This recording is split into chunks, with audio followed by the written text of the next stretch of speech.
most part, he doesn't have enough damage to stop me. I'm so confused as to what we're doing here. Like, this guy just took the fucking blue and ran. I'm just confused what my team is doing, really. It's kind of cringe, but it is what it is.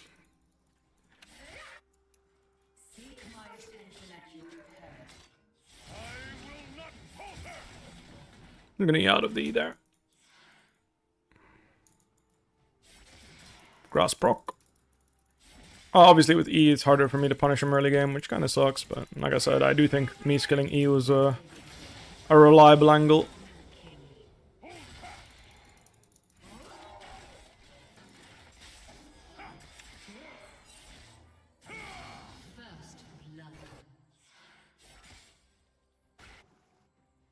I'm really not sure what's happening in this game, but I'm not a huge fan from what I've seen from my team so far.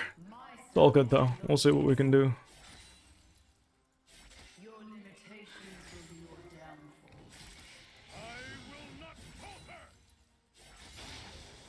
Surprised he uses E like this. Oh my god, that's... My Kindred has one... Like, she did... Oh my god, what is this game? What is that?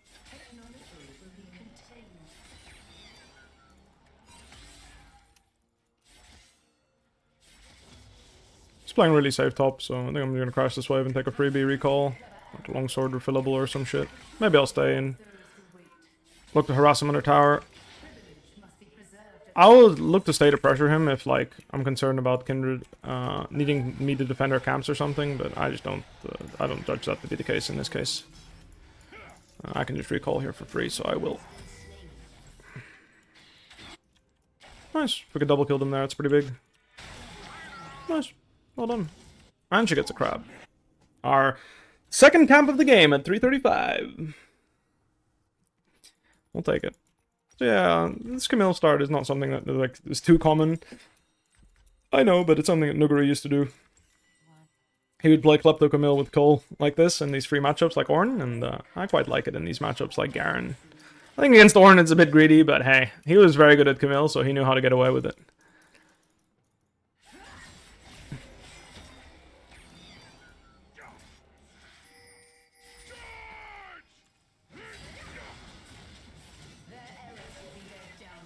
I didn't hit him. That kind of sucks. I'm just trying to deny him CS here. I don't really want to fight to the death or anything like that. I'm just making it harder for him to CS the creeps here. I don't even care if he crashes the wave necessarily.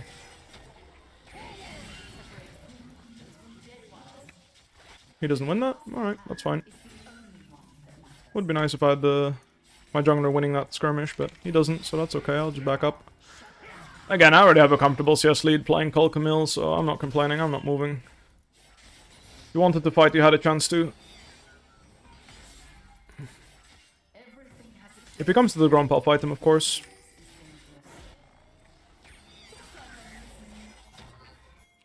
I'm on my way.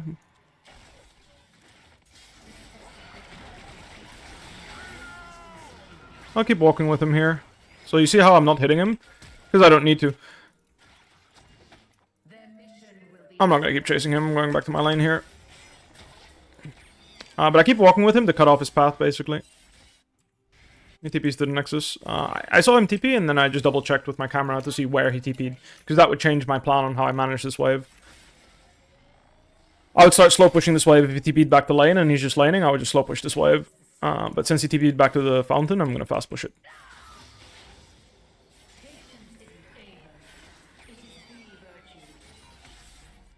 You can see TPs in Fog of War on towers even. And since I know he TP'd the base, he's going to be here soon. But I have enough time to slam and demolish here. Enjoy myself a plate. Very nice. I mean, this was a lovely sequence of events for me. Get first strike? You can play first strike if you want instead of grasp, yeah. If you want to be really greedy. But I prefer to still play grasp and have a little bit of a comfortable experience at least. I guess I'll just go with this.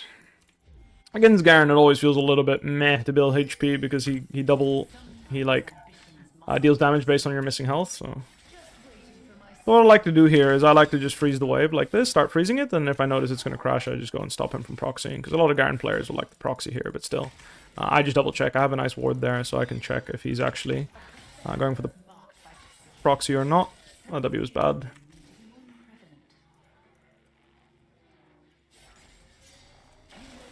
That was a bad E.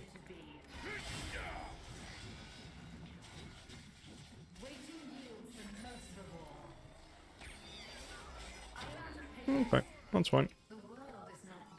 I'm fishing for something here, but I'm kind of misplaying my spacing. I should just let him come to me, and then when he CS's, I'll punish him. He already used W on that Q2, so I'm in a good spot to punish him. I might actually go Trinity Force this game. This guy's really weak.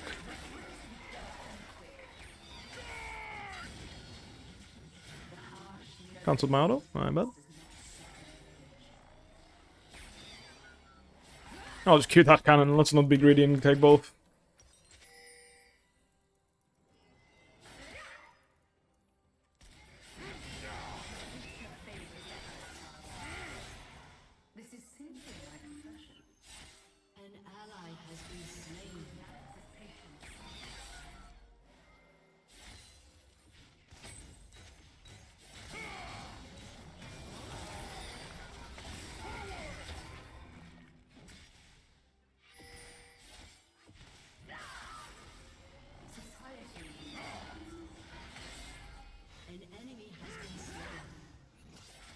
Again, if you have a more aggressive setup, you can look for solo kills and stuff, but I'm quite happy with the consistent gold generation here. I'm going to go grab a plant in the river if need be. I will level up here, so I'll have one more wave to look to dive him.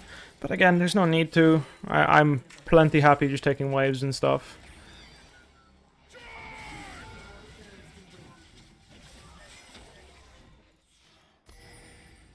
Trying to think here. Vladimir might be moving top, so I'm going to back up here.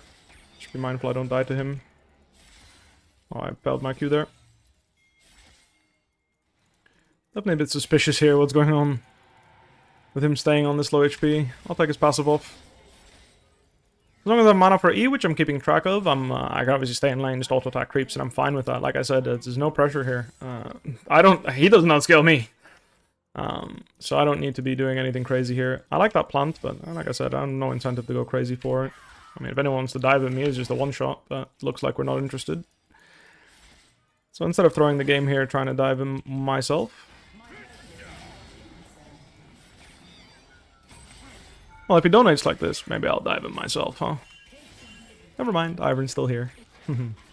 Well, someone else took the plant, so I'm just going to continue to lane like this, and I'm making Ivern hover, and we're getting Herald for free. I'm just pushing him in. There's no stress. I'm having my Sunder soon as well.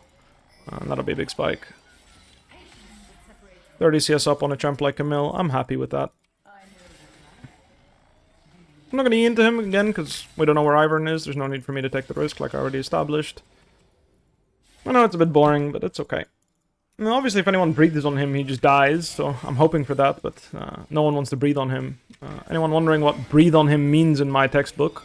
Basically, by breathing on him, I mean, like, if my jungler just walks up and pressures him, like, literally walks up and just exists in my lane right now, in other words, breathes on him, the guy just dies on the spot, so that's what I mean by breathing on him. Oh, I didn't get the true damage there, that's kind of awkward.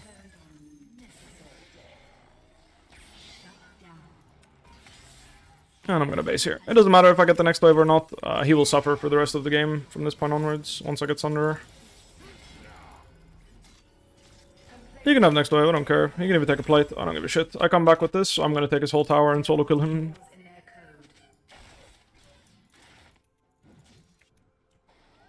I'm going to finish Cole, I'm going to crack his tower top. Like I said, if they want to use Herald top, we just crack the full tower. Again, though, if they don't, I'm just going to start killing him myself. I'm up 30 CS. I'm playing Call Camille with fucking conditioning, sorcery. Pretty chill.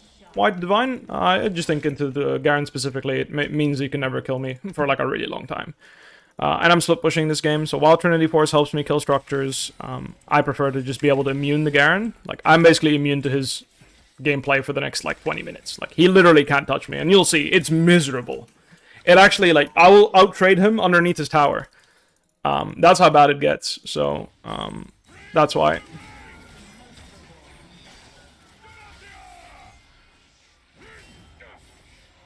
As you can see, I'm And that's me taking like really aggressive trades, obviously, where he has W.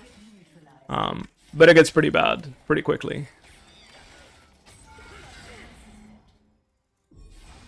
The healing just makes sure that I can just drive it home and just make him suffer. And that's what I'm playing for, of course.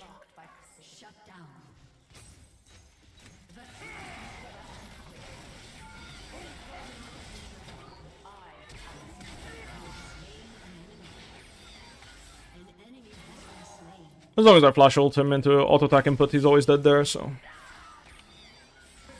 So you see how it's like a very drastic change in how aggressively and quickly the laning phase ends? His panic? Yeah, he panic flashed, I know. But that's how bad it gets. That's why you saw why I was so patient. This is why I went Sunder.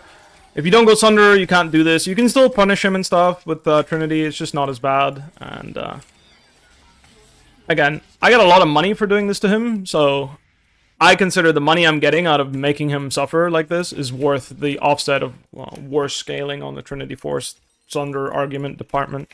That's what I do. You can do whatever the fuck makes you happy. I really don't care. Like, I don't care what you build. Build what you want. Is he going to proxy or is he going to take the plates? He's going to take the plates, I think, and then proxy. Nice. That means I get my base. So I'm going to TP behind him here, because obviously I want to catch the wave. I want to stop him from getting plates and stuff, so I like TPing behind the guy here. And we'll see where he goes. Alright, he's still going for plates. He didn't notice I TP'd, so I'm going to wait. Oh, now he saw me, actually. Fuck. I messed up. I'm not going to chase him around. It's not worth my time. But of course, if he's just hitting my tower, meanwhile he doesn't know where I am, I'm going to kill him. Just in this case, he saw me on that minion, I think, so he backed off. I have time before the next wave crashes, so just keep your camera here, check where the next minion wave is, and then see if you can chunk him. Right now, I'm pretty sure I can just give him some love. Oh, he saved Q. But you see how this minion ran away? That means I have some extra time. You see, I can go all the way here and harass him before I need to go leave again. That's okay. So now, obviously, I don't have any minions to harass him with, so what I'm going to do instead is, because he's doing this, obviously, one of my teammates is going to kill him eventually, and that's when I'm going to start being able to pressure. So instead of trying to preoccupy myself with killing him, I'm going to just farm the enemy jungle camps and just get bigger and bigger and bigger. Obviously, at 3 items, the sooner I get them, the better. Obviously, if I could also help 4v4, that is never bad, but in this case, if I TP'd, like, when I looked at the minimap, when I made the decision to TP, I didn't look at the minimap, I should have, that's my bad. But anyway, like, the point is like, if I TP there, I lose my whole top tower, and give him 3 plates, or 5 in total, because obviously I finished his tower off, he TP'd back, and then I give him my whole tower, and that can be quite an investment to roam, so I don't like doing that.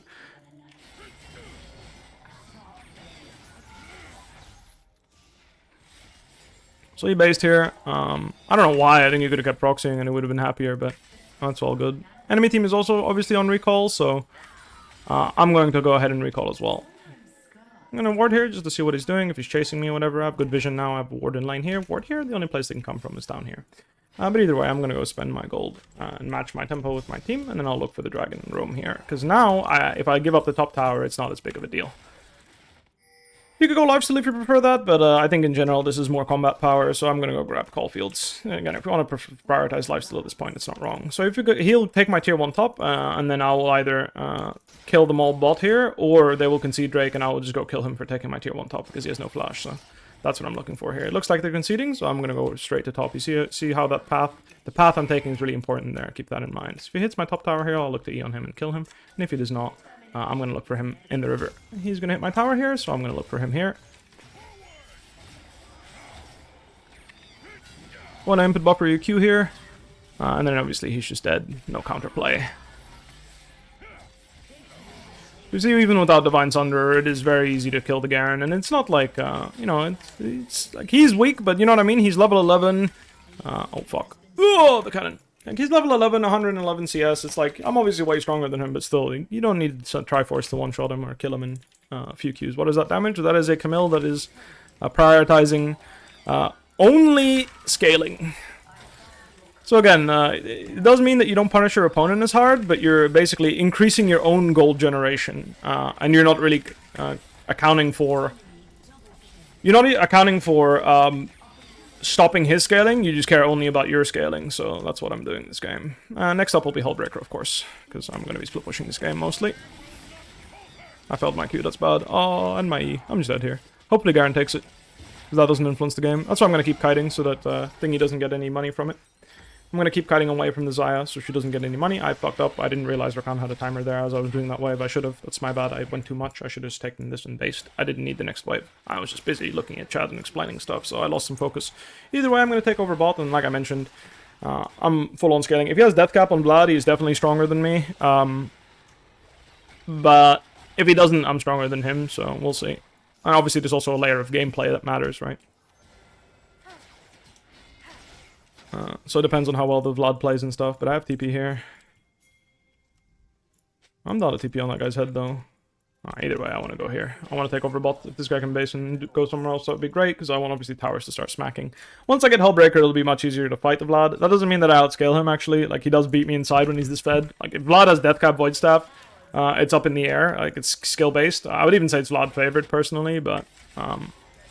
I'm not an expert on the Vladimir Camille matchup, so I'm willing to concede that either is stronger than the other. I don't want to argue that. I'm just saying, like, it's definitely up in the air if he's fed. But Vlad is pretty crazy. But if I don't have to fight the Vlad, I'm super happy, so... Vlad is pressuring mid, and I'm just taking the towers here. And again, I'm going to prioritize taking the towers here mostly. A TP is only going to be good when the cooldowns are used. So when you're playing a split-pushing champ like Fiora or Camille, forcing the TP good is if you have a guaranteed man advantage. But if you don't have a guaranteed man advantage, what often is going to happen, and anyone that's playing a lot of Camille and stuff like this may have experienced this in their games. What ends up happening is you TP into a situation, and again, I'm just going to just Q and then Q again. Oh yeah, I'm just letting them know I can do this. Bye. I'm looking if I need to TP. I'm going to TP top here. I don't want to let him solo kill the Tala here and not reply. Nice. I'm going to take over top. Because again, like, this is like a switcheroo. In this case, like, I TP top. We kill top. He has no flash. And obviously, it's gold gain. And then meanwhile, because I pushed bot deep, they still need to go bot. So I just get to pressure the map here and then move. You'll see where the reward comes in. The reward comes in. Obviously, I'm going to take golems because I'm greedy. But they're down. But you'll see where the reward comes in. The reward comes in on this wave. You see this wave? There, Vladimir ideally is bot. Okay, they're forcing mid. But I'm here too. Good night. Oh, I fucked up. I wanted to E-flash there, but I did not. Fortunately, we have 5 people in the thing, so we win. Here's no Garen ult, so with my shield I can just go on him. I fucked up there. He pulled. I thought there was a CC on him, so I went for the E-flash there, but he fucking pulled it, so I complet griefed it. All good though.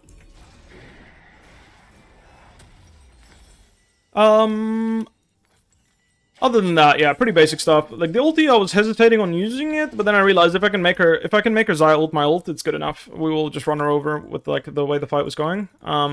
She decided to Xayah ult after getting ulted, which means she didn't dodge it, which means she just died like a dog. I have really good tempo because I insta-based after the fight. Meanwhile, the rest of the players are still recalling now, so I like grabbing golems on the way to my lane as I do this. Obviously.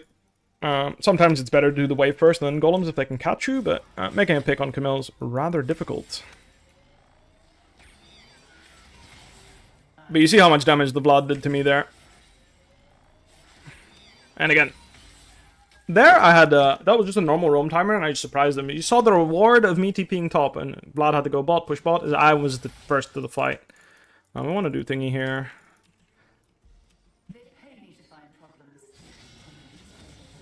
I'm just here to buy time. Because we don't know if they're going Drake or what they're doing. So I want to continue to pressure here and just... If they go on me, I don't necessarily want to run to my tower. I want to maybe run into their jungle and just be annoying as hell. I'm okay with that being a 4v4 on the Nash. I'm not sure. We can just take this for free, you know, anytime you guys want it. I got his W out, which is nice.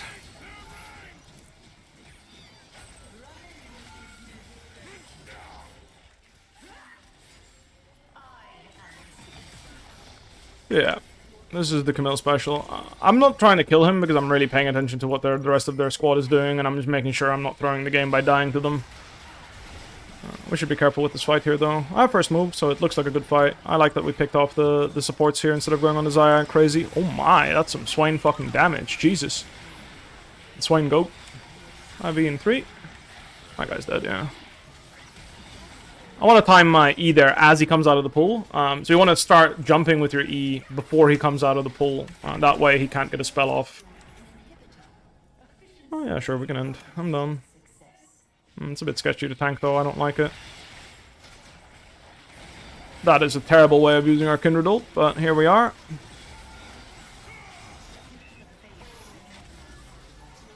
I'll just hit the towers. I like to position myself in between the Nexus and the person that's trying to defend. Like that. You see how I chunked Garen? That means Garen can't reach my backline. So he can't walk past me because I chunked him out as we're hitting the Nexus towers. My team won the 4v4 in the end, so at the end of the day, I was able to join 2 fights that my enemy top was not able to, so that made a difference, right? But for the most part, my team carried, so... That was that one fight where I ulted the Camille, or the Xayah, right? I pretty much solo killed her. Yeah, I don't know what happened early game, but they had a thingy. Strong mental early game, because that early game looked disgusting to me. Anyway, I need 1 second, I'm gonna make some some tea. 1 sec. I'm gonna play some ads in the meanwhile, so enjoy. 5 minutes! Holy fuck, I'm farming.